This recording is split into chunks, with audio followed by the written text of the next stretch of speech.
வணக்க மக்களே, நம்ம சேனல்ல தொடர்ந்து ரிவ்யூஸ் தாங்க பார்த்துக்கிட்டு இருக்கோம். அந்த வகையில இப்ப நம்ம எதை பத்தின ரிவ்யூ பார்க்க போறோம் அப்படின்னா, நம்ம மாறன் கதையில February 21 என்ன நடக்க போகுது அப்படிங்கறத பத்தி இந்த வீடியோல பார்க்க போறோம். ஸோ மறக்காம இந்த வீடியோக்கு லைக் பண்ணிக்கோங்க, நம்ம சேனலை சப்ஸ்கிரைப் பண்ணிட்டு பக்கத்துல உள்ள பெல் ஐகானையும் கிளிக் பண்ணி ஆல்னு செட் பண்ணிக்கோங்க. அப்பதாங்க அடுத்து வீடியோஸ் போடும் பொழுது எங்களுக்கு ரொம்ப ரொம்ப இன்ட்ரெஸ்டிங்கா இருக்கும். ஸோ மறக்காம இந்த வீடியோக்கு லைக் பண்ணிக்கோங்க. சரி வாங்க, என்ன நடக்குது அப்படிங்கறத பத்தி இந்த வீடியோல பார்ப்போம். நம்ம வீரா வந்துட்டு ரொம்ப லவ் பண்ற மாதிரி நடந்துக்கிறதே நம்ம மாறனுக்கு தெரிஞ்சு போச்சு. மாறன் நேரா வீராவை பார்த்து, அப்ப நான் ஜெயிலுக்கு போயிட்டு வந்த பிறகு 2 நாள்ல ஏதோ நடந்திருக்கு அப்படின்னு தெரியுது. அப்ப உனக்கு என்ன ரொம்ப பிடிச்சிருக்கு அப்படின்னு தானே அர்த்தம். இது கேட்டதோட நம்ம வீரா நினைக்கிறாங்க, ஆகா இவன் கண்டுபிடிச்சிட்டான் போலயே, சரி பிடி கொடுக்க கூடாது அப்படின்ட்டு மாறன் வந்து கேக்குறாரு, வீரா அப்புறம் என்ன, அப்புறம் நாளைக்கு February 14. அப்ப வீரா கேக்குறாங்க, என்ன அதுக்கு என்னப்ப. அப்ப மாறன் சொல்றாரு, இல்ல நிறைய சர்ப்ரைஸ் எல்லாம் பண்ணுவாங்க.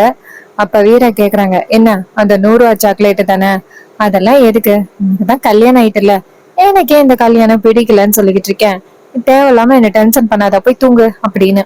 அப்ப மாறன் நினைக்கிறாரு, என்ன இது, இவளா நம்ம கிட்ட வந்துட்டு பேசுறதுக்கு வரா, நம்ம கிட்ட பாசமா நடந்துக்கிறா, நான் இவகிட்ட பாசமா போனா ஏன் இப்படி எரிஞ்சு விழுவுறா, சே இந்த பொண்ணுங்களே இப்படிதான்ப்பா அப்படின்ட்டு மாறன் பெட்ல படுக்க போறாரு. அப்ப வீரா கேக்குறாங்க, எங்க எங்க படுக்க வர. அப்ப மாறன் சொல்றாரு, ஏட்டி இத்தனை நாளும் இங்க தானடி தூங்குனேன். அப்ப வீரா சொல்றாங்க, சரி சரி தூங்கிக்கோ, நீங்க ஒரு நாள் தான் அப்படின்னு சொல்ல, மாறன் சொல்றாரு, ஏய் நீ வர வர பண்றது ரொம்ப ஓவருடி அப்படின்னு. அப்ப வீரா கேக்குறாங்க, நான் என்ன பண்ணேன். மாறன் சொல்றாரு, இல்ல நீ பாட்டுக்கு என் மேல பாசமா நடந்துக்கிற மாதிரி எனக்கு பிடிச்ச பால் பணியாரம்லாம் செஞ்சு கொடுக்குற, அப்புறம் கோர்ட்ல எனக்காக வாதாடுற, ஓடி வந்து கட்டி பிடிக்கிற, காதலிக்கிறியான்னு கேட்டா இல்லைன்னு சொல்ற, என்ன பார்த்தா உனக்கு எப்படி இருக்கு, ஏண்டி இப்படி இருக்க. அதுக்கு வீரா சொல்றாங்க, இங்க பாரு, நான் உன்னை காப்பாத்தணும் அப்படிங்கறதுக்காக தான் காப்பாத்தினேன், மத்தபடி ஒண்ணும் இல்லையே அப்படின்னு. அப்ப மாறா சொல்றாரு, இருக்குடி ஏதோ ஒண்ணு இருக்கு, ஏதோ என்னைய வச்சு நீ காமெடி பண்ணிக்கிட்டு இருக்க அப்படின்னு சொல்ல, வீரா சொல்றாங்க, சரி சரி தூங்கு, எனக்கு காலையில நிறைய வேலை இருக்கு அப்படின்னு. மாறன் கேக்குறாரு, என்ன வேலை, கடைக்கு தானே போற அப்படின்னு. வீரா சொல்றாங்க, என்ன கடையை பத்தி அப்படி பேசுற, இந்த கடை தான் நமக்கு ரொம்ப முக்கியம். இது கேட்டதோட மாறனும் சரி சரி போய் தூங்கு அப்படின்னு சொல்ல, வீராவும் சரி அப்படின்னு சொல்லிட்டு தூங்குறாங்க. இன்னொரு பக்கம் ராகவன் வந்துட்டு கண்மணி சொன்னதை கேட்டுட்டு கொஞ்சம் ட்ரிகர் ஆயிட்டாரு. என்னன்னா, கண்மணி சொன்னாங்கல்ல, இந்த கடையில நீங்க ஒரு செல்லா காசு டம்மி பீஸ் மாதிரிதான், எல்லாத்தையுமே மாறன் தான் வந்து தெரிஞ்சுக்கிறாரு, எல்லாத்தையுமே மாறன் கிட்டதான் சொல்றாங்க. கடையிலே சரி மாறன் மாறன் தான் வந்துட்டு ஒரு ஹெட் மாதிரி, ராகவனுக்கு எதுவுமே தெரியாது அப்படிங்கிற மாதிரிதான் ராகவன் இருக்கிறான் அப்படிங்கிறது நம்ம ராகவனுக்கு இப்பதான் புரிஞ்சிருக்கு. இதனால ராகவன் வந்துட்டு, சரி அப்ப இத்தனை நாளும் நம்ம செல்லா காசாதான் கடையில இருந்திருக்கோம், கண்மணி சொல்றது சரிதான், இத்தனை நாள் கழிச்சு இப்பதான் கண்மணி என் கண்ணை திறந்திருக்கா அப்படின்னு. அப்புறமா நைட்டு ராகவனுக்கு தூக்கமே வரல, அதை பத்தி யோசனை பண்ணிக்கிட்டு இருக்காரு. கண்மணி கொளுத்தி போட வேண்டியதை கொளுத்தி போட்டுட்டு ஜாலியா தூங்கிட்டு இருக்காங்க. ஏன்னா மாறனை எப்படியாவது ஜெயிலுக்கு அனுப்பானா இந்த குடும்பத்தை சுக்குநூறம் ஆக்கலாம் அப்படின்னு நினைச்சவங்களுக்கு அது நடக்கல. அதனாலதான் கண்மணி இப்படிப்பட்ட ஒரு முடிவு எடுத்திருக்காங்க. நம்ம மாறன் தூங்கிட்டு இருக்காரு, நம்ம ராகவன் தூங்குறாங்க. மறுநாள் காலை ராகவன் கம்பெனிக்கு கிளம்புறாங்க. அப்ப கண்மணி கேக்குறாங்க, ஏங்க நீங்க காலையிலே கிளம்புறீங்க, என்ன எடுபிடி வேலை பாக்குறதுக்காக தானே கிளம்புறீங்க. ராகவன் கேக்குறாரு, என்ன கண்மணி சொல்ற. கண்மணி சொல்றாங்க, இல்ல அந்த கடையில நீங்க ஒரு செல்ல காசுல அதைத்தான் சொன்னேன். ராகவன் சொல்றாரு, கண்மணி நான் தான் அந்த கடையில முக்கியமான ஆளு அப்படிங்கிறத நான் இன்னைக்கு உன்கிட்ட ப்ரூவ் பண்ணி காமிக்கிறேன் அப்படின்னு சொல்லிட்டு ராகவன் அந்த இடத்துல இருந்து வராரு. அப்ப நம்ம ராமச்சந்திரன் வந்துட்டு ராகவா அப்படின்னு கூப்பிடுறாங்க. ராகவன் அந்த இடத்துக்கு வராரு. வந்ததோட நம்ம ராமச்சந்திரன் நேரா ராகவன்ட்ட, டேய் அந்த யூனிஃபார்ம்ஸ் எல்லாம் கரெக்டா வந்துருச்சாடா, ஸ்கூல் வேற ரீஓபன் ஆக போகுது, எல்லாமே வந்து இருக்கா அப்படின்னு. அப்ப ராகவா சொல்றாரு, இல்லப்பா மாறன்ட்ட தான் கேட்கணும் அப்படின்னு. அப்ப ராமச்சந்திரன் கேக்குறாரு, அப்ப அந்த கடையில நீ எதுக்குதான் இருக்க, அந்த கடையில அப்படி என்னதான் பண்ற நீ அப்படின்னு கேட்க, ராமச்சந்திரன் சொன்னது கேட்டுட்டு ராகவன் சொல்றாரு, அப்பா நான் கடையில கணக்கு வழக்கு தான்ப்பா பாத்துக்கிட்டு இருக்கேன். அப்ப கார்த்தி சொல்றாரு, அப்பா நான் நேத்தே சொன்னேன்னு, இவனுக்கு ஒண்ணுமே தெரியலப்பா, எல்லாமே மாறனுக்கு தான் தெரியுது, பேசாப்ல இவனை நீங்க கூட்டிட்டு போறதுக்கு பதிலா மாறனை கூட்டிட்டு போனா கூட உங்களுக்கு நல்லா இருக்கும் அப்படின்னு. இதை கேட்டதோட ராகவன் டென்ஷன் ஆகுறாரு. கார்த்தியை பார்த்து, ஏ கார்த்தி என்ன பேசுற? அப்ப கார்த்தி சொல்றாரு, ஆமா, உனக்கு கடையில அப்படி என்னதான் தெரியும்? ஒண்ணுமே தெரிய மாட்டேங்குது. எதை கேட்டாலும் மாறன்ட்ட கேட்கணும், மாறன்ட்ட கேட்கணும்னு சொல்ற. அப்புறம் அந்த கடையில உனக்கு எதுக்கு பொறுப்பு? பேசாப்ல நீ வீட்லயே இருக்கலாம். இது கேட்டதோட கண்மணி வந்துட்டு மனசுக்குள்ளேயே சிரிக்கிறாங்க. அப்படி போல அப்படின்னு ராகவன் சொல்றாரு, கார்த்தி நான் கடையில இல்லைன்னா யார் அந்த கடையில நடத்துவா? அப்பாவுக்கு பதிலும் நான் தானே அப்படின்னு. இது கேட்டதோட ராமச்சந்திரன் நேரா ராகவனை பார்த்து, என்னடா சொன்னப்ப? அப்ப ராகவன் சொல்றாரு, இல்லப்பா, உங்களுக்கு அடுத்து பார்க்க போனா நான் தானேப்பா அப்படின்னு. அப்ப ராமச்சந்திரன் சொல்றாரு, இது எப்பயில இருந்துதான் உனக்கு தோணிக்கிட்டு இருக்கு? ராகவன் சொல்றாரு, அப்புறம் நீங்க வந்துட்டு பொறுப்பை விட்டு விலகிட்டீங்கன்னா அந்த கடையோட ஓனர் நான் தானே அப்படின்னு. இது கேட்டதோட ராமச்சந்திரன் ராகவனை ஓங்கி அறையிறாங்க. அப்ப ராகவன் அதிர்ச்சியாகி நிக்கிறாரு. அப்ப ராமச்சந்திரன் சொல்றாரு, இந்த முட்டாள்தனமான முடிவெல்லாம் எப்பயில இருந்துடா உனக்கு தோணுது? அப்ப ராகவன் சொல்றாரு, ஏன்பா அடிக்கிறீங்க? அதான உண்மை. அப்ப ராமச்சந்திரன் சொல்றாரு, இங்க பாரு, திறமையானவங்களை பார்த்துதான் இந்த கடையை நான் ஒப்படைப்பேன். அதுக்கிட்டு மூத்தவன் இவன், இவனுக்கு தான் இந்த கடை அப்படின்லாம் ஒண்ணும் இல்ல. இதை கேட்டதோட ராகவன் சொல்றாரு, அப்ப நான் திறமையானவன் இல்லவன் அப்படின்னு சொல்றீங்களா? ராமச்சந்திரன் சொல்றாரு, அதை ஏன்டா கேட்டு தெரிஞ்சுக்கணும்? அதான் பார்த்தாலே தெரியுது. எந்த விவரத்தை கேட்டாலுமே எனக்கு தெரியாது, மாறனுக்கு தெரியும், எனக்கு தெரியாது, அவன் தான் வச்சிருக்கான் அப்படின்னே சொல்ற. நீ அந்த கடைக்கு ஓனரா? உனக்கு ஒரு கஸ்டமரை கூட எப்படி கவனிக்கணும்னு தெரியாது. எதுவுமே தெரியாத உன்கிட்ட இந்த கடையை ஒப்படைச்சு கடையை இழுத்து மூட சொல்றியா? இது கேட்டதோட ராகவனுக்கு ரொம்ப அதிர்ச்சி. ராகவன் கேக்குறாரு, அப்பா என்னப்பா இப்படி பேசுறீங்க? அப்ப வள்ளி நேரா ராமச்சந்திரன்ட்ட, அண்ணா போதுண்ணா அப்படின்னு. ராமச்சந்திரன் சொல்றாரு, விடுவள்ளி, என்ன இவன் இப்படி பேசுறான்? அப்பாவுக்கு அப்புறம் நான் தான் முதலாளியா? என்ன இந்த திமிரெல்லாம் எங்கேருந்து வந்துச்சு? இங்க பாரு, இந்த கடைக்காக எவ்வளவு கஷ்டப்படுறோம் எல்லாருமே சேர்ந்து. எல்லாருமே இந்த கடைக்கு ஒரு முதலாளி மாதிரி தான். ஆனா இவன் என்னன்னா, நான் தான் அந்த கடையோட முதலாளின்னு இப்பவே பேச ஆரம்பிச்சுட்டான். இந்த திமிரெல்லாம் எங்கேருந்து வந்துச்சு?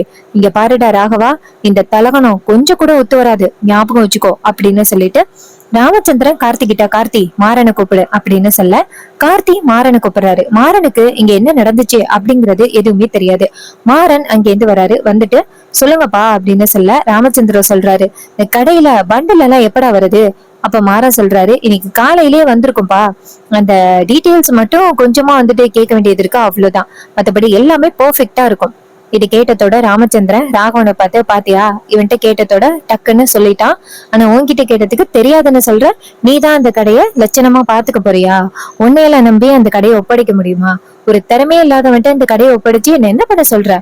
இங்க பாரு ராகவா, இனிமே கடை பக்கம் வந்த அவ்வளவுதான் அப்படின்னு சொல்லிட்டு ராமச்சந்திரன் நேரா மாறனை கூட்டிக்கிட்டு போறாங்க. மாறனுக்கு இங்க என்ன நடந்துச்சுன்னே தெரியல. மாறனும் அவங்க அப்பா கூப்பிட்டதோட பொட்டி பாம்பா போறாரு. ஏன்னா இத்தனை வருஷமா ராமச்சந்திரன் மாறனை கூப்பிட்டதே கிடையாது. அதனால இன்னொரு பக்கம் கார்த்தி நேரா ராகவனை பார்த்து, ராகவா நீ சொன்னது தப்பு. ராகவன் கேக்குறாரு, நான் என்னடா சொன்னது தப்பு? நான் உண்மையை தானே சொன்னேன். அப்ப கார்த்தி சொல்றாரு, இங்க பாரு ராகவா, நீ யாரோட பேச்சு கேட்டுக்கிட்டு இப்படி ஆடுற, கொஞ்சம் பார்த்து இருந்துக்க. கண்மணி கேக்குறாங்க, கார்த்தி நீங்க யார சொல்றீங்க? கார்த்தி சொல்றாரு, சொன்னவங்களுக்கு மட்டும்தான் மனசு உறுத்தும். ராகவா கண்டவங்க பேச்சு கேட்டுக்கிட்டு ஆடாத. ராகவன் கேக்குறாரு, டேய் யாரடா கண்டவங்கன்னு சொன்ன? ஏன் பொண்டாட்டிய கண்டவங்கன்னு சொன்னதுக்கு நீ யாருடா?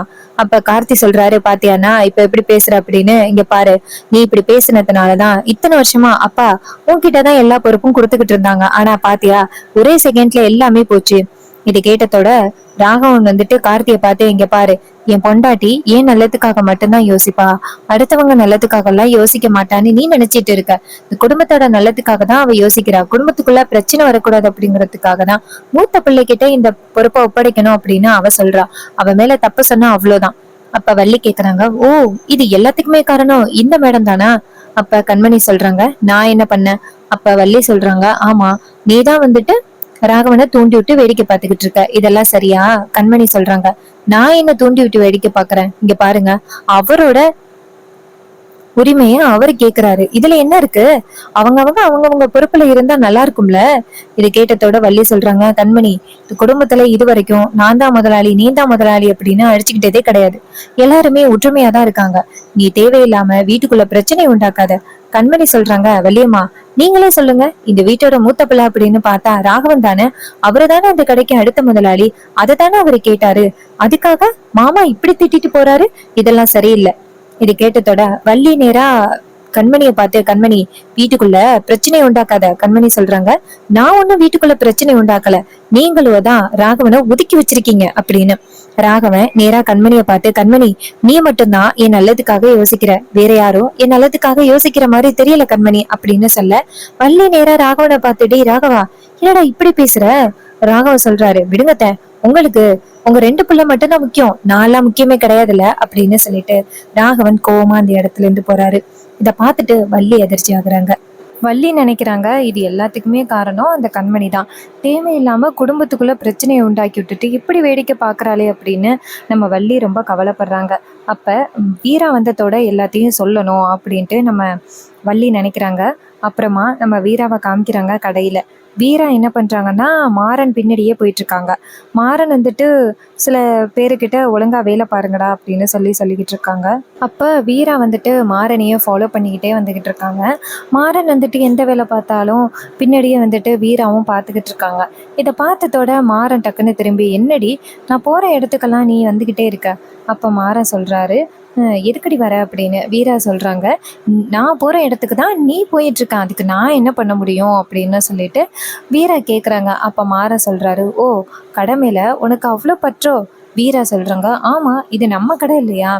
மாற சொல்றாரு, அப்ப உனக்கு இந்த கடை முக்கியம் அப்படின்னா 24 மணி நேரமும் இங்கேயே வேலை பாரு, அடுத்தவங்க பாக்குறாங்கல்ல. வீரா சொல்றாங்க, அதெல்லாம் நான் பாத்துக்கிறேன், நீ வேலையை பாரு அப்படின்னு சொல்ல மாறன் அந்த இடத்துல இருந்து போறாரு. அப்பையும் நம்ம வீரா மாறன் பின்னாடியே போறாங்க. அப்ப நம்ம வீரா நினைக்கிறாங்க, இவன் சரியான டியூப் லைட்டா இருக்கானே, ஒண்ணு கூட தெரிய மாட்டேங்குது அப்படின்னு. அதே நேரத்துல வள்ளி நேரா வீராவுக்கு ஃபோன் பண்றாங்க. வீரா போனை பார்த்துட்டு, என்ன இது வள்ளியம்மா போன் அடிக்கிறாங்க அப்படின்னு சொல்லிட்டு போன் அட்டன் பண்றாங்க. அப்ப வள்ளி நேரா வீரா கிட்ட, வீரா நான் வள்ளி பேசுறேன். அப்ப வீரா சொல்றாங்க, சொல்லுங்க வள்ளியம்மா என்னாச்சு அப்படின்னு. அப்ப வள்ளி சொல்றாங்க, வீரா என்ன வீரா முன்னாடி மாதிரி இல்ல, மறுபடியும் வீட்டுக்குள்ள பிரச்சனை வர ஆரம்பிச்சுட்டு. அப்ப கண்மணி கேக்குறாங்க, வீரா கேக்குறாங்க, என்ன பிரச்சனை வள்ளியம்மா, என்னாச்சுன்னு சொல்லுங்க. வள்ளி சொல்றாங்க, கண்மணி தேவையில்லாம ராகவன்ட்ட கண்டதையும் சொல்லி ராகவன் வந்துட்டு இப்ப ரொம்ப அழுதுட்டு உட்காந்துருக்கான். இது கேட்டதோட வீரா அதிர்ச்சி ஆகுறாங்க. என்ன வள்ளியம்மா சொல்றீங்க, ராகவன் மாமா அழுவுறாரா? அவரு எதுக்கு அழுவுறாரு? அப்படி என்ன அவருக்கு பிரச்சனை? அப்பா வள்ளி சொல்றாங்க, வீரா இது மாதிரி இன்னைக்கு அண்ணன் வந்துட்டு ராகவன்ட்ட இந்த கடையை பத்தின ஒரு சில டீட்டெயில் கேட்டிருக்காங்க, அது சரியா ராகவன் சொல்லலை அப்படின்னதோட அண்ணன் ரொம்ப கோவப்பட்டுட்டாங்க. அதோட ராகவன் அந்த கடைக்கு நான் தான் முதலாளின்னு வேற சொல்லிட்டான். இதனால என்ன இது, ராகவன் சுயநலமா யோசிக்கிறான், அண்ணன் தம்பி இருக்கும் பொழுது ஏன் இவன் இப்படி பேசுறான் அப்படின்ட்டு இது மாதிரி அண்ணன் ரொம்ப கோவப்பட்டுட்டாரு. ராகவனை இனிமே கடைக்கே வரக்கூடாதுன்னு சொல்லிட்டாரு. இது மாறனுக்கு தெரியுமா இல்லையா? இதை கேட்டதோட வீரா சொல்றாங்க, இந்த விஷயம் மாறனுக்கு தெரியாது போலயே. அப்ப வள்ளி சொல்றாங்க, இங்க பாரு வீரா, பாவம் வீரா ராகவன் இந்த கண்மணி தேவையில்லாத சொல்லி விட்டுட்டு இப்ப அண்ணங்கிட்ட கெட்ட பேர் வாங்க வச்சுட்டா. அதுக்கு வீரா சொல்றாங்க, சரி நான் பாத்துக்கிறேன் அப்படின்னு சொல்லிட்டு போனை கட் பண்றாங்க. அப்ப நம்ம வள்ளி நினைக்கிறாங்க, ராகவன் இந்த மாதிரியெல்லாம் யாருக்கிட்டையுமே பேசினதே கிடையாது, இது எல்லாத்துக்குமே காரணம் அந்த ராட்சசி அந்த கண்மணி தான். தேவையில்லாம ராகவன்ட்ட கண்டதையும் சொல்லி உசிப்பேத்தி இப்ப அவனை இந்த வீட்டை விட்டு இப்படி ஒதுங்கி இருக்க வச்சுட்டாளே அப்படின்ட்டு டென்ஷன் ஆகுறாங்க நம்ம வள்ளி. அப்ப நம்ம கண்மணி அங்கேருந்து வந்து வள்ளிக்கிட்ட, என்ன இந்த குடும்பத்தை ஒன்று சேர்க்கறதுக்காக ஏதோ ட்ரை பண்ற மாதிரி இருக்கு. அதுக்கு வள்ளி சொல்றாங்க, இங்க பாரு கண்மணி, உனக்கு அப்படி என்னதான் வேணும்? இங்க பாரு, இந்த குடும்பத்தை நிம்மதியா விட மாட்டியா? அப்ப கண்மணி நேரா வள்ளிக்கிட்ட, இத்தனை நாளும் நான் உங்ககிட்ட சொல்லாத ஒரு விஷயத்த சொல்ல போறேன். வள்ளி கேக்குறாங்க, சொல்லு என்ன சொல்ல போற? அப்படி நீ எந்த விஷயத்தடி சொல்ல போற அப்படின்னு கேட்க கண்மணி சொல்றாங்க, இந்த வீட்டுக்குள்ள நான் எதுக்காக தெரியுமா மருமகளா வந்தேன் அப்படின்னு. அதுக்கு வள்ளி சொல்றாங்க, ஆரம்பத்துல இருந்து எனக்கு அதாண்டி சந்தேகமா இருக்கு, ராகவன் கூட ஒழுங்கா சேர்ந்து வாழ மாட்டிக்கிற, ஆனா இந்த வீட்டுக்குள்ள எதுக்காக வந்தேன் அப்படிங்கறத சொல்லவும் மாட்டிக்கிற. அப்ப கண்மணி சொல்றாங்க, இப்ப சொல்றேன், என் அண்ணன் செத்து போனானா அதுக்கு இந்த வீடு தானே காரணம், இந்த குடும்பம் நிம்மதியா இருக்க கூடாது அப்படிங்கறதுக்காக தான் இந்த வீட்டுக்குள்ள வந்து பழி வாங்குறதுக்காக வந்திருக்கேன். இதை கேட்டதோட ரொம்ப அதிர்ச்சி ஆகுறாங்க நம்ம வள்ளி. வள்ளி நேரா கண்மணியை பார்த்து, இங்க பாரு, உன் தங்கச்சி தானடி வீரா, அவ இந்த மாதிரி யோசிக்கிறாளா, நீ ஏண்டி இப்படி யோசிக்கிற? கண்மணி சொல்றாங்க, அவ ஒரு முட்டாள், அவளுக்கு கொஞ்சம் கூட அறிவே இல்லை, சொந்த அண்ணன் இறந்ததுக்கு அவ புருஷன் தான் காரணம், தெரிஞ்சும் அவ புருஷன் கூட சேர்ந்து வாழ்றா அப்படின்னா அவ எப்பேற்பட்ட முட்டாளா இருப்பா. கண்டிப்பா அவளை என்னைக்குமே நான் இனிமே மன்னிக்கவே மாட்டேன். இத்தனை நாளும் அந்த மாறனை பழிவாங்கன்னா வீராவும் சேர்ந்து பாதிக்கப்படுவா அப்படின்னு நினைச்சேன். இனிமே அத பத்தி யோசிக்கிறது ரொம்ப தப்பு அப்படிங்கறது புரிஞ்சு போச்சு. இதுக்கு மேலயும் நான் கண்டிப்பா அந்த வீராவை மாறனையே சும்மா விட மாட்டேன். என்ன அவங்க 2 பேரும் புருஷ மண்டாட்டியா சந்தோஷமா வாழணும் அப்படின்னு தானே நீ நினைக்கிற? ஆனா அது என்னைக்குமே நடக்காது. இது கேட்டதோட ரொம்ப அதிர்ச்சி ஆகுறாங்க நம்ம வள்ளி. வள்ளி நேரா கண்மணிய பார்த்து, இங்க பாரு, நீ என்ன பிளான் பண்ணாலும் கண்டிப்பா வீரா அந்த பிளான்ல இருந்து இந்த குடும்பத்தை காப்பாத்துவாடி. அப்ப கண்மணி சொல்றாங்க, எப்படி காப்பாத்துவா? கண்டிப்பா இந்த முறை காப்பாத்த முடியாது அப்படின்னு சொல்லிட்டு நம்ம கண்மணி நேரா வள்ளி கிட்ட, என்னோட காலையில உள்ள பிளான பாத்தீங்களா? ராகவனை இந்த குடும்பத்துக்கு எதிராக தூண்டி விட்டுட்டு ஈஸியா பிரச்சனையை கொண்டுட்டு வந்துட்டேன்னா இன்னும் இந்த பிரச்சனை முடிஞ்சிட்டு அப்படின்னு நினைக்காதீங்க. இப்பதான் ஆரம்பிச்சிருக்கு. இது கேட்டதோட வள்ளி நேரா கண்மணிய பார்த்து, இங்க பாரு, மரியாதையா உன் வீட்டுக்கு போயிரு. ஒருவேளை ராகவன் கூட சேர்ந்து வாழ விருப்பம் இல்ல அப்படின்னா தயவு செஞ்சு என் குடும்பத்தை இப்படி நிம்மதி இல்லாம கெடுக்காத. அப்ப கண்மணி சொல்றாங்க, நான் உங்க குடும்பத்தை நிம்மதி இல்லாம கெடுக்கிறேன்னா? என் குடும்பம் இன்னைக்கு நிம்மதி இல்லாம சுத்திக்கிட்டு இருக்கிறதுக்கு யாரு காரணம்? உன் குடும்பம் தானே. என் குடும்பத்துல இன்னரும் எல்லாருமே சந்தோஷமா இருக்க வேண்டியது. நான் ராஜேஷா கல்யாணம் பண்ணிக்கிட்டு சந்தோஷமா இருந்திருப்பேன். என் அண்ணன் ரொம்ப ஹாப்பியா இருந்திருப்பாரு. ஆனா அவரையும் காலி பண்ணிட்டு உன் குடும்பம் மட்டும் நிம்மதியா இருக்கணுமா? நான் விட மாட்டேன் அப்படின்னு சொல்லிட்டு அந்த கண்மணி அந்த இடத்துல இருந்து போறாங்க. இது எல்லாம் பார்த்ததோட வள்ளி ரொம்ப அதிர்ச்சி ஆகுறாங்க. அப்ப வள்ளி நினைக்கிறாங்க, இவன் என்ன இவ்வளவு வெஞ்சன்ஸோட பேசுறா? இப்படிப்பட்ட ஒருத்தியவா நான் இந்த வீட்டுக்குள்ள கொண்டுட்டு வந்தேன். அண்ணன் கிட்ட ஆரம்பத்திலேயே சொன்னேன், இந்த குடும்பத்துல இருந்து பொண்ணு வேணான்னு சொன்னேன். ஆனா கொஞ்சமாவது அண்ணன் கேட்டாங்களா அப்படின்ட்டு வள்ளி ரொம்ப கவலைப்படுறாங்க. அதே நேரத்துல நம்ம மாறனை காமிக்கிறாங்க. மாறன் வந்துட்டு நேரா கடையில உட்காந்துருக்கும் பொழுது அங்க உள்ளவங்க கேக்குறாங்க, என்னாச்சு இன்னைக்கு ராகவனை காணோம்? மாற சொல்றாரு, என்னன்னு தெரியல, அப்பா காலையிலேயே என்னதான் கூப்பிட்டாரு, உடனே நானும் வந்துட்டேன், ராகவனை காணோம் அப்படின்னு. அப்ப அவங்க கேக்குறாங்க, ஏன் உங்களுக்கு தெரியாதா அப்படின்னு. அப்ப மாறன் கேக்குறாரு, ஏன் என்னாச்சு? அப்ப அவங்க சொல்றாங்க, இது மாதிரி அப்பாவுக்கும் ஆமா ராகவன் அண்ணனுக்கும் சண்டையாம்ல. ஏதோ ராகவன் அண்ணன் நான் தான் இந்த கடையோட முதலாளி அப்படின்னு சண்டை போட்டாராம். சோ இதனால ராகவனை வந்துட்டு அப்பா இனிமே கடைக்கே வரக்கூடாதுன்னு சொல்லிட்டாராம்ல. இது கேட்டதோட ராகவனுக்கு மாறனுக்கு ரொம்ப அதிர்ச்சி. என்ன சொல்றீங்க? அப்ப அவங்க சொல்றாங்க, என்னன்னா வீட்டுல தானே இருக்கீங்க, இது கூட தெரியாதா? கடை ஃபுல்லா எல்லாருக்கும் பரவிட்டு. இது கேட்டதோட ரொம்ப அதிர்ச்சி ஆகுறாங்க நம்ம மாற நேரா ராமச்சந்திரனை போய் பாக்குறாங்க. ராமச்சந்திரன் மாறன்ட்டா என்ன வேணும் உனக்கு அப்படின்னு கேட்க, மாறன் கேக்குறாரு, வீட்டுல என்ன நடந்துச்சு, எதுக்காக ராகவன் அண்ணனை கடைக்கு வர வேணாம்னு சொன்னீங்க? அதுக்கு ராமச்சந்திரன் சொல்றாரு, இன்னுமே கடையோட பொறுப்புகளை அவன் ஒழுங்காவே பார்க்கவே இல்லை. அதுக்குள்ளயும் நான் தான் இந்த கடையோட ஓனர் அப்படின்னு சொன்னா யாருக்குதான் கோபம் வராது? கடையில என்ன நடந்துகிட்டு இருக்கு அப்படின்னு கேட்டா கூட அவனுக்கு ஒண்ணுமே தெரியவே இல்லை. அப்படிப்பட்ட ஒருத்தனை எப்படி நம்பி இந்த கடையில வேலை பார்க்க வைக்க சொல்ற?